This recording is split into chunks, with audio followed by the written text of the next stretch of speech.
नमस्कार, ESPN 9 news में आपका स्वागत है। मैं हूं आपके साथ दिनेश कुमार।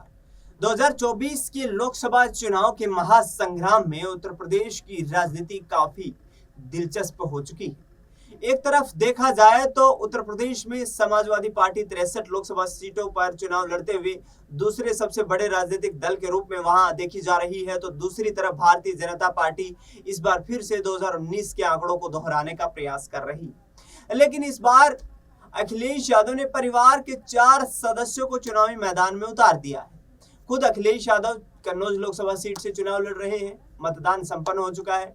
डिंपल यादव मैनपुरी लोकसभा सीट से चुनाव लड़ रही हैं, मतदान वहां भी संपन्न हो चुका है। बदायूं लोकसभा सीट से आदित्य यादव चुनाव लड़ रहे थे, वहां भी मतदान संपन्न हो चुका है। और अब नजरें सबकी टिकी है आजमगढ़ को लेकर। आजमगढ़ समाजवादी पार्टी की एक हॉट सीट मानी जाती है। 2019 के लोकसभा चुनाव में समाजवादी पार्टी प्रमुख अखिलेश यादव वहां से सांसद बनकर के आए थे, लेकिन 22 में हुए विधानसभा चुनाव के चलते वहां पर अखिलेश यादव ने इस्तीफा दे दिया था और बशर्ते वो सीट समाजवादी पार्टी को गंवानी पड़ी। दिलेश लाल निरहुआ ने वहां से चुनाव जीतकर बाजी मार ली थी। एक बार फिर से निरहुआ यहां धर्मेंद्र यादव को चुनौती देते हुए नजर आ रहे हैं। इसके साथ साथ ही भारतीय जनता पार्टी में इस वक्त सक्रिय कार्यकर्ता और नेत्री के रूप में काम कर रही अपर्णा यादव कहीं ना कहीं लोकसभा चुनाव में अपने आप को बौना महसूस कर रही। उनकी तरफ से कहना है कि जिस तरीके का माहौल यहां बनाया जा रहा है और भारतीय जनता पार्टी जो कि उनको चुनाव लड़वाना चाहती थी, लेकिन अंतिम वक्त पर टिकट नहीं मिलता है।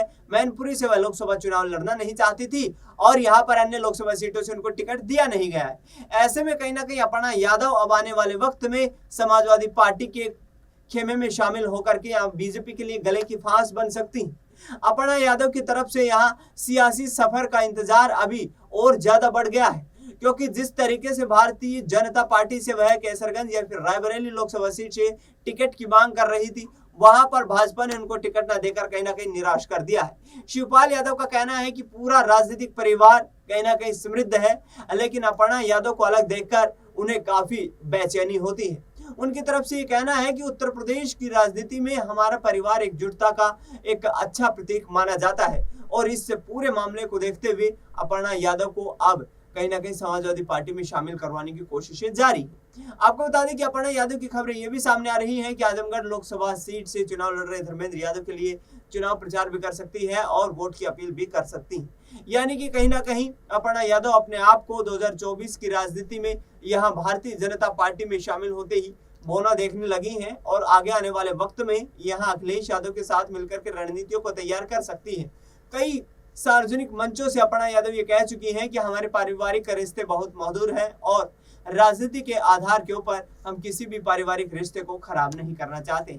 अब देखना ये होगा कि आखिरकार क्या अपर्णा यादव लोकसभा चुनाव में यहाँ समाजवादी पार्टी का समर्थन करती हुई नजर आती है, क्योंकि भारतीय जनता पार्टी ने उनको एक बार फिर से निराश किया है। फिलहाल इस खबर में इतना ही। देश दुनिया की तमाम बड़ी खबरों के लिए आप देखते रहिए एसपीएन 9 न्यूज।